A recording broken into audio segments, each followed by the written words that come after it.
Salut tout le monde. Alors bienvenue pour cette troisième de Lumière. Aujourd'hui, on va accueillir Laure qui va venir nous parler de son projet et de son parcours et puis un peu d'elle aussi. Mais avant ça, surtout, abonnez-vous. Alors Laure, bonjour. Bonjour. Merci d'être venue. Donc, je t'ai préparé des questions parce que je voudrais qu'on découvre un petit peu ton projet. Laure, toi, tu es enseignante à pas. Donc, j'aimerais que tu C'est nous ça. dises, pour ceux qui savent pas ce que c'est, parce que, moi je savais pas ce que c'était avant d'aller voir sur ta page, c'est quoi une enseignante à pas? Donc c'est une enseignante en activité physique adaptée. Je suis coach sportive pour les personnes, bien portantes, mais aussi pour les personnes en situation de handicap, les personnes qui ont des maladies chroniques, et en fait, toute la population générale, je peux les prendre en charge pour faire du sport santé avec elles. D'accord. C'est Donc ça. c'est un coach sportif, mais Plus, avec spécialité, quoi. c'est ça. D'accord, ok. Donc, quelle étude faut suivre? J'ai fait une licence en, STAPS, mention activité physique adaptée et D'ac- santé. D'accord.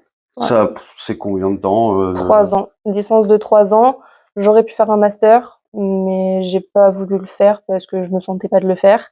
Et dès la licence, on peut partir, travailler, en tant qu'enseignant en APA. D'accord. Ok. Petite question bête. Faut être sportif à la base ou?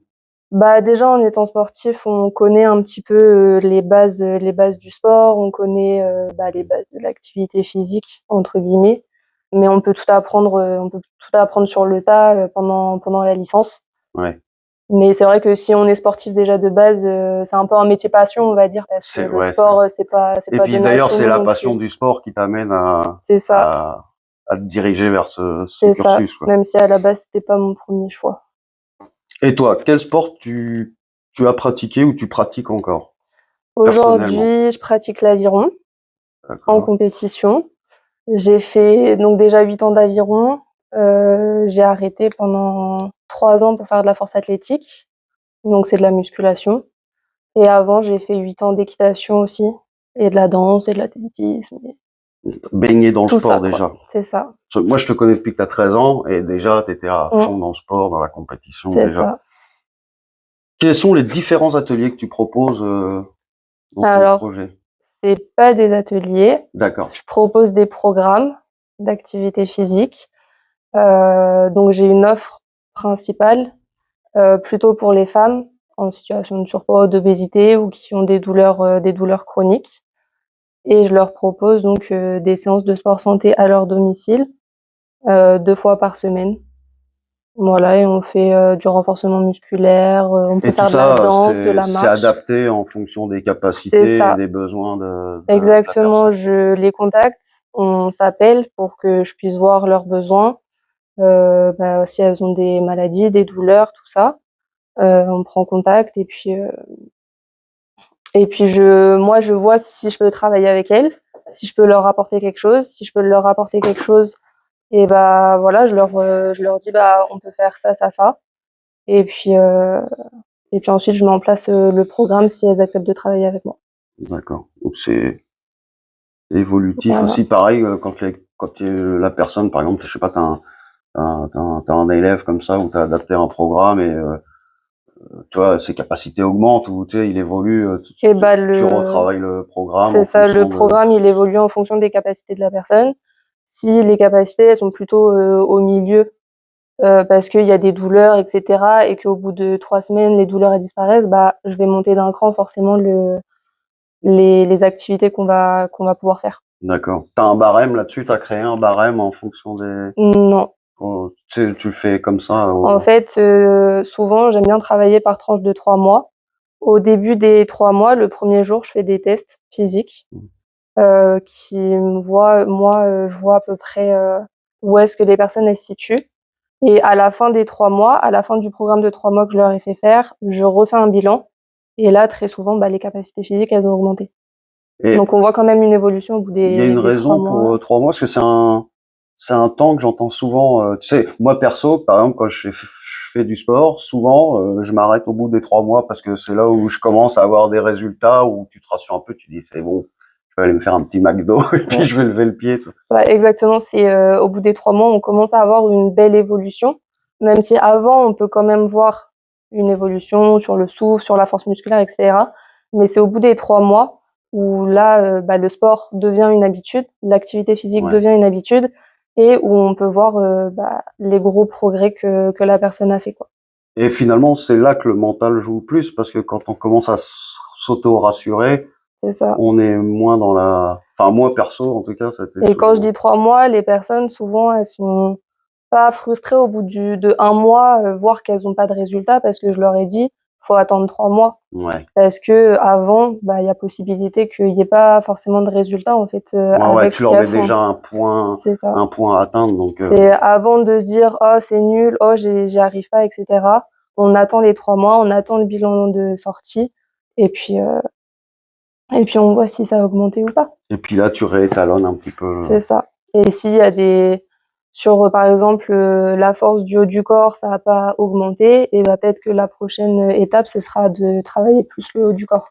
Donc tu dois travailler aussi une part, psychologique aussi dans le Tout à fait, soutien, ouais, à la personne et tout. Ça t'est complètement. déjà arrivé, quelqu'un qui abandonne parce qu'il a pas le mental et Pas encore, ça t'est pas encore arrivé? pas encore. Bon, bah, c'est que tu Mais travailles bien le psychologique alors. la part psychologique est super importante, Ouais, je dans pense, ce ouais. milieu-là, ouais. Est-ce qu'il faut du matériel particulier dans ce que tu proposes? Moi, j'ai choisi de prendre du matériel parce que ça offre une plus grande possibilité d'exercice. Après, c'est vrai qu'au début, j'avais pas de matériel et j'arrivais très bien Ouais. à faire, ce que j'ai à faire. Parce que quand j'étais voir sur ta page, j'ai vu que tu proposais genre la marche nordique où j'imagine qu'il Ouais, faut des bâtons, tout ça, mais c'est ça. tu proposes aussi des exercices qu'on peut faire tous à la maison sans sortir de chez soi, avec une chaise ou Ouais, même bien debout sûr. tout seul dans sa salle. Donc il y a quand même des trucs où on n'est pas obligé de se dire tiens je vais me ruiner en matériel parce que C'est ça. Après, quand je vais chez les personnes, c'est moi qui ramène mon propre matériel. ouais. J'ai mon matériel dans mon coffre, je vais chez une personne, je ramène mon matériel et je fais les exercices, Ah, parce que avec ce tu fais matériel. ça à domicile aussi du C'est coup. ça. Moi, j'interviens principalement à domicile. Sinon, je fais aussi de la marche nordique. Donc là, oui, il fallait les bâtons dès le début. Je pouvais pas commencer sans bâton, parce que la marche nordique, c'est Ouais, avec les bâtons. c'est sûr. Mais oui, au début, quand j'ai commencé, à domicile, j'avais pas forcément de matériel. Ça me dérangeait pas plus que ça. Mais c'est vrai qu'au fur et à mesure, si je veux proposer des séances un peu plus ludiques, c'est bien d'avoir, un peu de matériel à côté quand même. Et quand tu as plusieurs élèves comme ça t'arrive par exemple de faire des séances groupées un peu Ouais, bien sûr. ouais, ça t'arrive aussi? Là, en ce moment, j'ai 3 personnes en même temps dans un cours et on fait plutôt des jeux de ballon en ce moment. On fait un peu de foot, un peu de basket, mais ça m'arrive de faire aussi de la musculation avec eux, avec des poids, des élastiques, Parce qu'il y a et aussi ça une fonctionne. interaction sociale aussi qui est intéressante Bien sûr. dans l'aspect. Souvent les personnes, qui demandent à faire de l'activité physique, le social, est super, est très présent. Surtout en marche nordique, les gens ils disent, «Oh c'est trop bien, on n'est pas tout seul» ou «Oh Ouais. les gens ils s'adaptent et tout, je pensais pas», Puis sur la marche nordique, l'avantage aussi, c'est qu'on prend l'air, on est en C'est ça. extérieur, En on se extérieur, il y a reconnecte un l'air peu et avec la tout. nature, un petit clin d'œil à Vincent. Moi je fais de la marche nordique le dimanche matin. Donc c'est une, marche avec des bâtons. Donc en plus de la marche, traditionnelle qui fait intervenir principalement le bas du corps, là on va venir solliciter le dos, les bras, les épaules. Donc c'est une activité qui est d'autant plus complète que la marche, basique en fait et on ça nous fait aller plus vite. Comme on vient prendre appui sur les bâtons, on Ça te marche plus propulse un vite. petit peu, ouais. C'est ça, ça nous propulse et puis ça nous fait travailler encore plus le cardiovasculaire en fait de notre corps. Donc c'est d'autant plus intéressant qu'une marche normale, Donc du coup, sans ça c'est une bâton. activité de plein air et C'est surtout ça, en groupe aussi. On en parlait du groupe. social tout à l'heure. Exactement, c'est super important, pour certaines personnes qui restent toutes seules toute la semaine et pour qui le dimanche c'est une activité en groupe et elles peuvent discuter, on fait des nouvelles connaissances. Donc c'est super intéressant de partager ce moment Il y à a des plusieurs. sessions d'étirement dans Ouais, tes... alors ce que je propose, c'est on a 15 minutes, d'échauffement, 1 heure de marche, 1 heure 10 de marche et 10 à 15 minutes, d'étirement après la séance. Donc ça nous fait une séance d'1 h 30 à peu près à partager ensemble.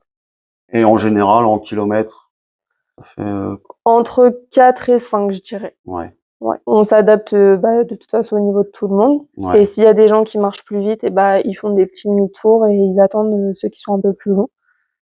Et si des fois, tu avais tellement de demandes, tu en serais à venir créer des équipes par stade ou? J'en suis pas encore là parce que je peux prendre 15 personnes avec moi.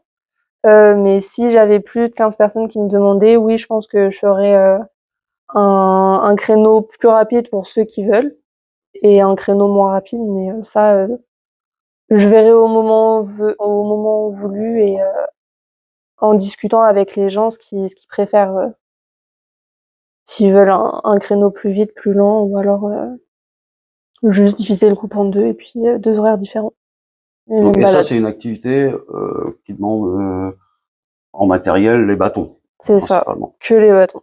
et puis la volonté. C'est ça. Les bâtons, les baskets et une bouteille d'eau. Très Ah oui, important. important, faut pas Une oublier bouteille d'eau, l'hydratation. c'est ça. Et ça arrive, par exemple, que quelqu'un vienne avec son chien, par exemple. Oui.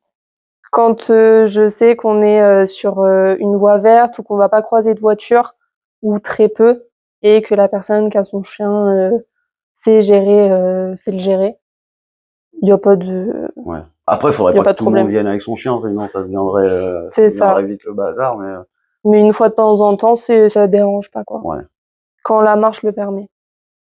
Donc ça, c'est une activité que toi t'aimes faire aussi, parce que Ouais. au niveau humain, On rencontre aussi. discute, on discute beaucoup avec les gens et il y a des gens, c'est ce qu'ils recherchent en premier. En fait, ils recherchent pas forcément l'activité physique, mais principalement être avec un groupe de personnes, discuter, passer du bon temps.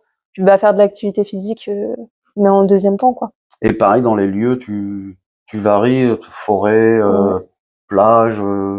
C'est ça, je vais Messurorne, Ifs, Fleury, Cormel, Mondeville, Colombelles, Collines aux Oiseaux, parfois Douvres, parfois Merville-Franceville. Là, il fait beau, donc je vais aller du côté de la plage et Caen.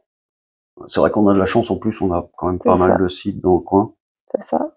En plus, je vais te dire franchement, l'élève que je connais, que tu as chez toi, je la connais très très bien, donc je peux te dire que j'ai vu visuellement moi les le développement qu'elle a eu.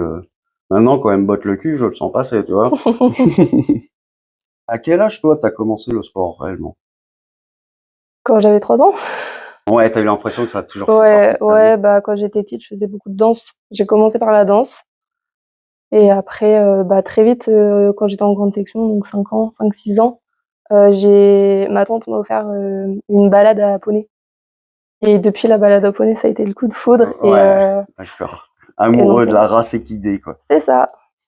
Alors tu l'as dit tout à l'heure, tu vois, c'est tu parlais, tu faisais de la compétition, donc tu fais de la Mmh. compétition J'ai en fait aviron, ça je le sais. ouais, Et en aviron, en équitation aussi, d'accord. juste des compétitions, régionales Et en comme équitation, ça. c'était genre du saut d'obstacle, c'était Je faisais de l'hunter et du saut d'obstacle. d'accord. C'est quoi l'hunter? Le hunter, c'est, un mélange, il y a du saut, il y a du dressage, il y a des mouvements à faire avec le cheval, Ah d'accord, je vois, oui. c'est un petit mélange de tout. C'est, une discipline, un peu plus fun que le saut Ouais. d'obstacle, on Et va puis là, ce que dire. tu aimais bien, c'est aussi la connexion avec l'animal, non? Ouais, c'est ça.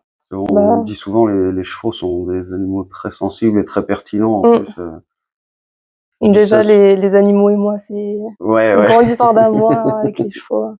Est-ce que tu as déjà dû abandonner un sport suite à une blessure? Alors abandonner, non, mais c'est moi qui ai décidé d'arrêter. Ouais, Après la force athlétique, je me suis blessée au genou et je pouvais plus m'asseoir, sans avoir mal au genou et cetera. Donc pendant 2 mois, arrêt, mais j'ai pu donc reprendre insupportable quoi, après. pour toi. Pas très agréable, on va dire, mais j'ai pu reprendre et en fait, ça revenait pas assez vite Ouais, et j'avais toujours mal et enfin, c'était pas à la bonne période, quoi et donc j'ai arrêté. ouais. Donc j'ai eu une petite errance d'activité physique pendant 1 an, quoi. Mais du coup, c'est important dans ton projet que toi-même, tu sais, tu te rends compte des limites qu'on peut avoir et C'est ça. des faiblesses qu'on peut avoir et Et comment. qu'il faut aussi adapter sa pratique, parce que c'est pas parce qu'on a mal quelque part qu'on peut plus faire d'activité physique. Ouais. Il faut toujours continuer et en fait, des études montrent que sur le long terme, avec de l'activité physique, les douleurs, elles diminuent. Quelles ont été tes motivations à travers ton projet? Qu'est-ce qui t'a dit: «Tiens, il faut que je lance ce projet-là, il faut que je parte là-dedans», tu vois? De toute façon, le sport, c'est ma vie, Mais en fait, à la base, je voulais devenir gendarme. d'accord. Parce qu'il y avait une À notion la de base, sport dans ce métier-là ou parce parce que je que voulais rentrer dans la garde républicaine, donc les d'accord. chevaux toujours. Ouais, d'accord. Et en fait, on m'a dit qu'il fallait que je fasse des études avant et donc je me suis dit: la meilleure filière, c'est le sport, parce que je suis très sportive. Donc je suis partie en STAPS, j'ai fait la licence activité physique adaptée et je suis tombée amoureuse clairement de ce que je faisais. Donc être là avec les gens, les écouter, voir leur évolution, tout ça, enfin, Ouais. je pouvais pas me dire que je pouvais enfin, fallait pas que je sois dans ce milieu-là, en fait. Ouais, une sensation d'utilité pour les Ouais, c'est gens, ouais, ça. Et donc, bah, prendre en charge, des femmes, qui ont besoin d'aide et qui sont plus connectées à leur corps, qui tu ont des hommes besoin aussi d'aide, non, dans tes contacts? non, Un peu? très peu. Bah, en marche En marche nordique, nordique oui. peut-être, ouais, ouais. En marche nordique, oui. Après, c'est vrai qu'il y a une différence entre l'homme et la femme, c'est que la femme, il y a une perception du corps plus difficile que l'homme. Par exemple, une personne qui est en surpoids, un homme va moins mal le prendre qu'une femme Ouais. qui va se regarder dans un miroir ou qui va avoir du mal à faire, ses courses ou à porter des sacs, en fait, Et peut-être tout un peu simplement. l'ego de l'homme, il fait: Aussi, mais «Tu pas besoin d'aide, moi je m'en sortir tout seul». ils sont moins embêtés par ça au niveau Ouais, ouais, ils sont psychologique, moins ouais, montrés du doigt. c'est ça. Et donc, me dire que je peux aider ces femmes-là, dans leur vision, dans leur capacité, tout ça, bah, Ouais. Est-ce que tu as eu une personne, en particulier qui t'a inspiré, je sais pas, soit dans le monde sportif ou tu sais, petite, tu disais: ouais. moi je voudrais être comme ça plus tard, je voudrais faire ça» ou Je me suis jamais posé la question. c'est plutôt ta connexion en fait avec le sport en lui-même ou avec, Mmh. Et me dire qu'avec le sport, bah, on peut faire tellement de choses et apporter tellement de bien-être à une personne qu'à la base, je me destinais pas du tout à un métier social. ouais, Pas du tout. Et ouais, là, je me rends compte que j'adore ça. ouais, Les moments partagés avec les gens, voir ce que je peux leur apporter et ce qu'ils me redonnent en retour, en fait, je me dis: ça «Bah, nourrit. ouais, Ouais, c'est c'est ça». vrai. Quand tu es dans le sport, quand toi-même tu fais du sport ou quoi, qu'est-ce que tu as l'impression que ça t'apporte? Tu sais, comment est-ce que tu as l'impression, par exemple, que ça te permet d'avoir plus confiance en toi, le sport? Est-ce que tu sais, quand j'étais sur ta page, j'ai vu justement ce que j'ai bien aimé, tu sais, tout l'aspect psychologique que tu décrivais derrière. Mmh, Justement, il y avait ça, la prise de confiance en soi, tu sais, on connaît mieux ses capacités, donc on se connaît mieux soi-même, donc on a plus confiance en soi, tout ça et donc toi, ça, tu l'as ressenti dans le sport? Ça t'a aidé à prendre ça confiance en toi? ouais, ça donne, confiance en soi et surtout, je pense aussi, dans un sport d'équipe comme l'aviron, quand on partage des moments comme ça ou qu'on fait des compétitions, bah, forcément ça apporte de la confiance, mais ça vide aussi la tête. On est dans Mmh. un endroit parallèle, en fait, dans un monde parallèle et on se sent mieux, il y a un mieux-être Ouais, après,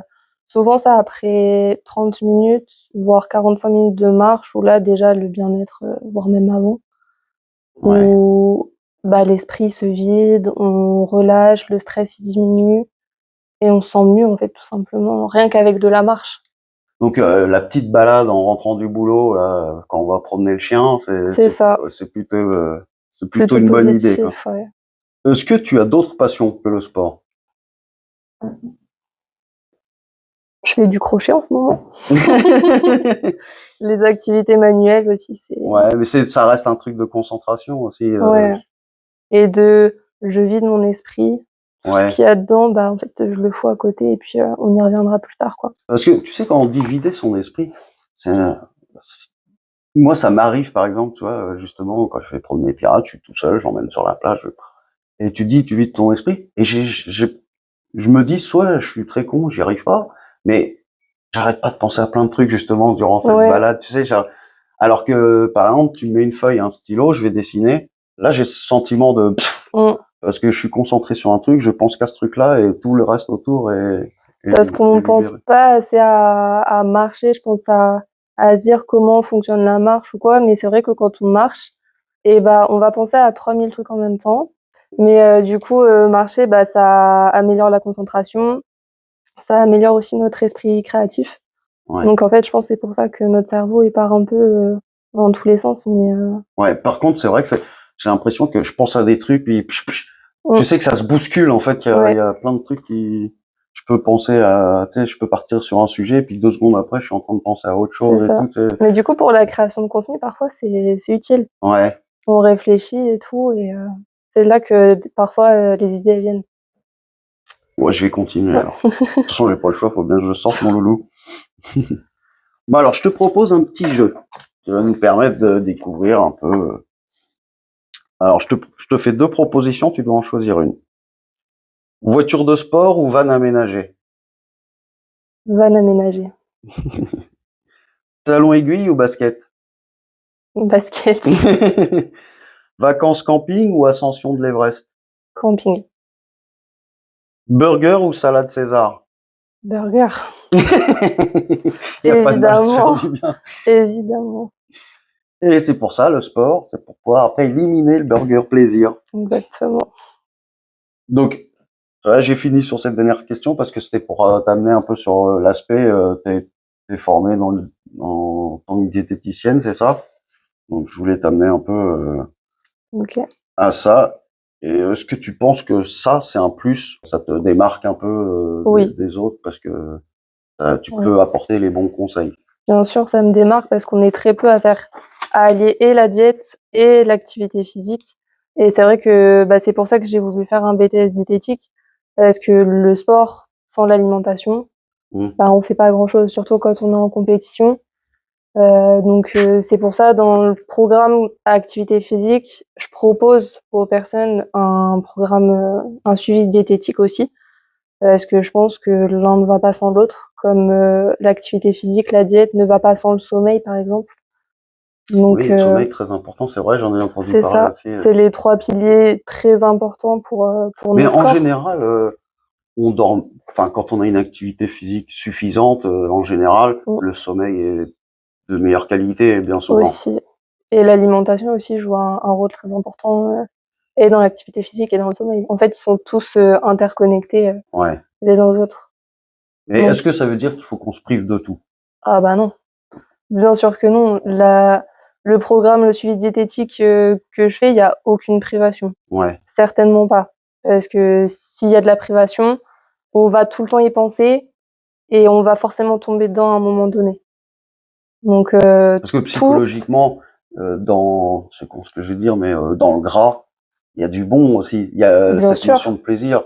C'est encore une fois, c'est une question d'équilibre. et puis il y a pas C'est que du l'excès. mauvais gras aussi. Ouais, en Il y a plus. aussi du bon gras, donc c'est ça qu'il faut réussir à identifier et que j'apprends aussi aux personnes, que je suis, qu'il y a pas que du mauvais gras, que, bah, les bonbons, on peut en prendre en fin de repas, que des gâteaux secs, bah, si c'est pas en prise isolée, on a le droit d'en manger.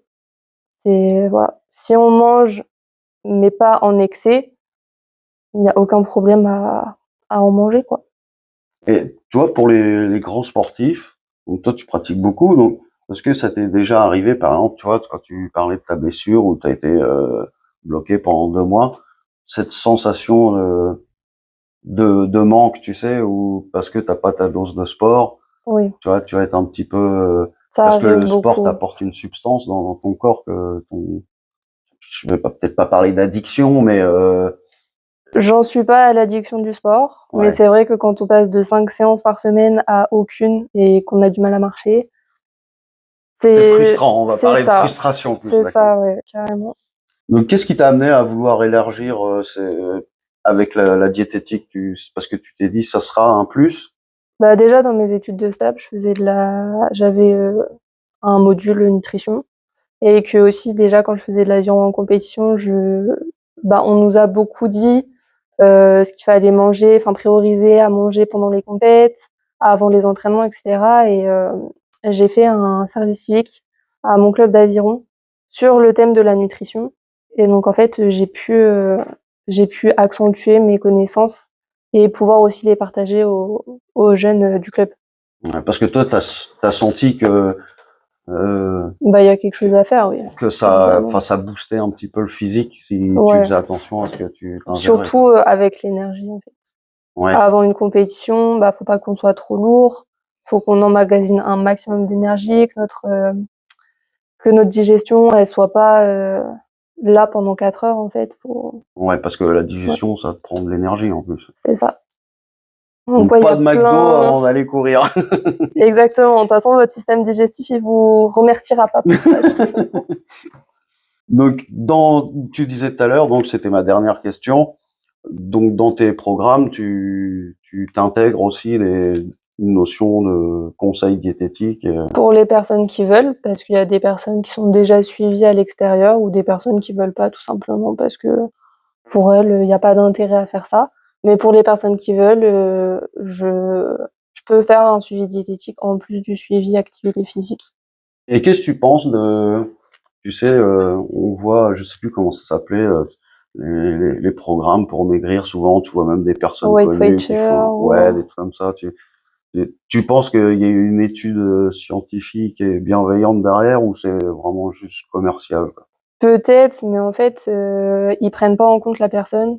Chaque personne est différente et a Mm. des besoins différents et en fait, là, pour chaque personne, donc qu'elle fasse 60 kilogrammes, 70 kilogrammes, 120 kilogrammes, ce sera 1200 kilocalories dans la journée pour tous les repas.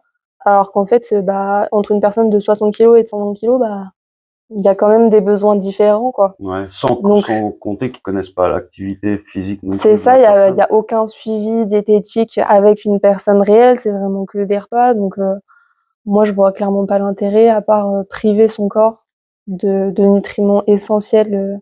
Et tu sais, dans le sport, j'entends souvent, on parle de métabolisme. Mmh, On n'est pas tous égaux face à non, ça. Il y a des gens qui ont un super métabolisme et d'autres, ça va être, et par exemple, est-ce que, je sais pas si je fais 10 ans de sport, tu sais, il n'y a pas une machine un peu qui est lancée, qui fait bah que tout ce que je vais absorber, même qui n'est pas très clean, sera éliminé beaucoup plus vite parce que j'ai pris l'habitude d'avoir une activité physique que si je fais du sport, je sais pas, qu'une fois par mmh. semaine ou est-ce que celui qui en fait du sport tous les jours, euh, peut-être pourra se permettre plus d'écart que celui qui en fait qu'une fois par semaine.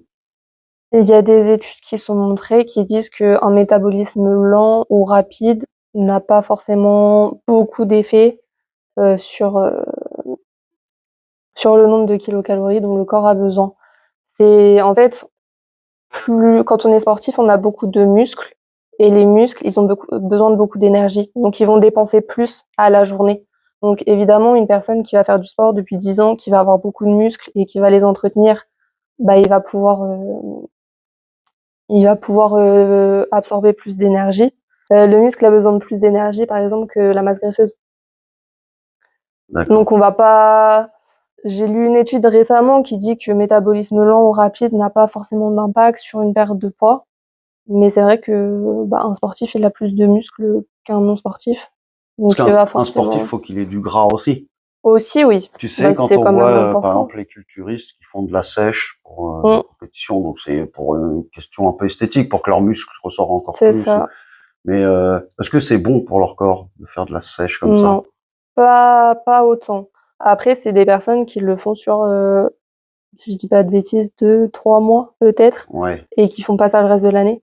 Mais ça prend énormément d'énergie au corps et ils sont beaucoup en phase de restriction, donc c'est pas bon de le faire, tous les 4 mois, quoi. Ouais. Et c'est quoi le rapport poids le meilleur? Tu sais, par exemple, à l'armée, on parle souvent des chats maigres. Peut-être. Les chats maigres, c'est les petits fins secs, tu vois, Mmh. mais qui sont, et dans l'armée, ils aiment bien ça.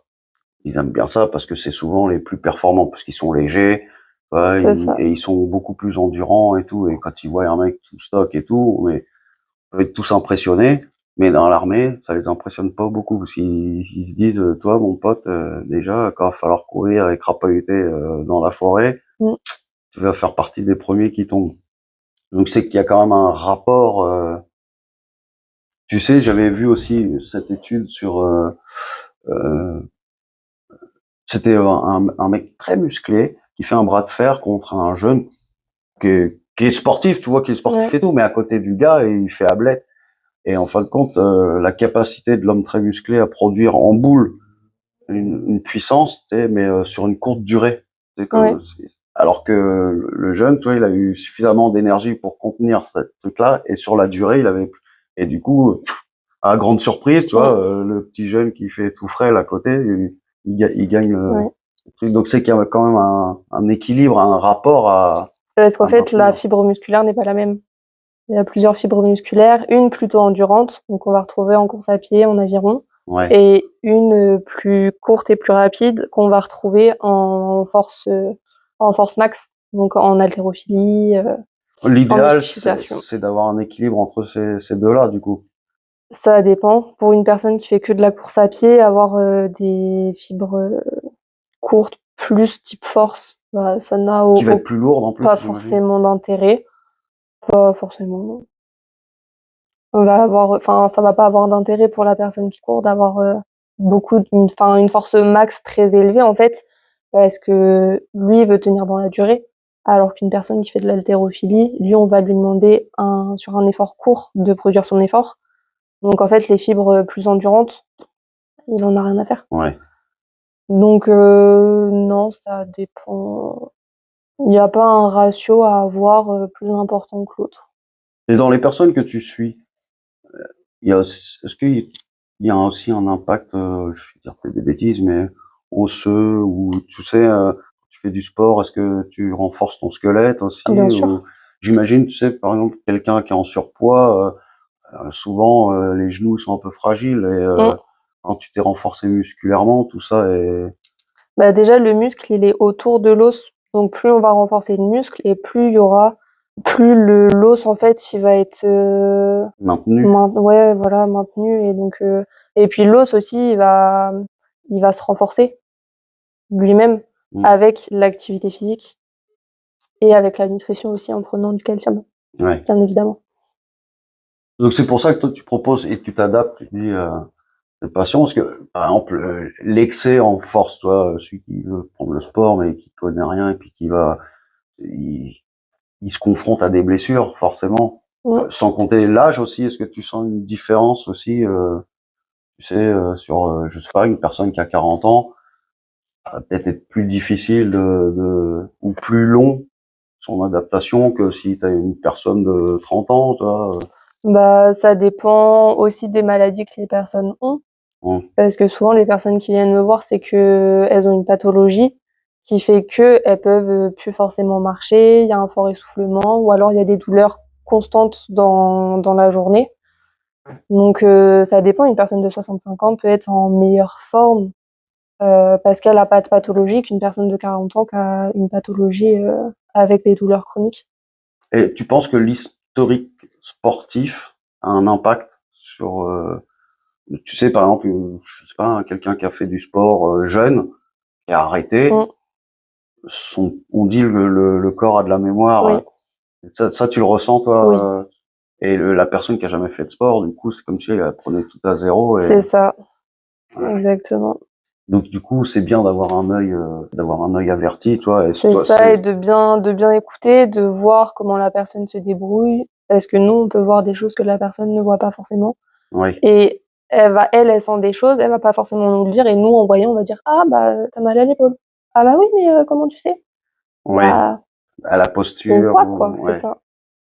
Alors, si quelqu'un a envie de te contacter, comment ça se passe? Alors j'ai une page Facebook, Laure apostrophe APA, donc Ok, APA, et pareil pour Instagram, c'est Laure-du-bas APA. Voilà, donc si vous voulez me contacter, bah, en message privé sur, Instagram, d'accord. et sur Facebook, via ma page Laura Pa aussi, on peut m'envoyer des messages. Ok, de toute façon, je vous mettrai tout ça, ça sera affiché. Et allez voir, et puis bah, cliquez, un petit like, ça fait toujours plaisir, ça donne envie de continuer de proposer des trucs surtout. Donc voilà, c'était Laure. Donc Laure pas, vous allez sur Instagram, vous cliquez, vous abonnez, vous allez voir, vous découvrez, vous appréciez, et si ça vous intéresse et vous avez envie de prendre contact, eh ben vous savez comment faire. Allez, salut tout le monde. Cette balade vous a cloué au lit pendant 2 jours. Ça ne devrait pas être une fatalité. Vous avez peur de sortir, peur de ne pas suivre la cadence, peur de tomber. Et quand vous osez, après la douleur vous fait regretter. Le problème, ce n'est pas vous. La solution, c'est une progression douce, adaptée à vos limites et une alimentation qui vous soutient. Si vous vous reconnaissez dans cette vidéo, n'hésitez pas à m'envoyer un petit message pour qu'on puisse en discuter ensemble.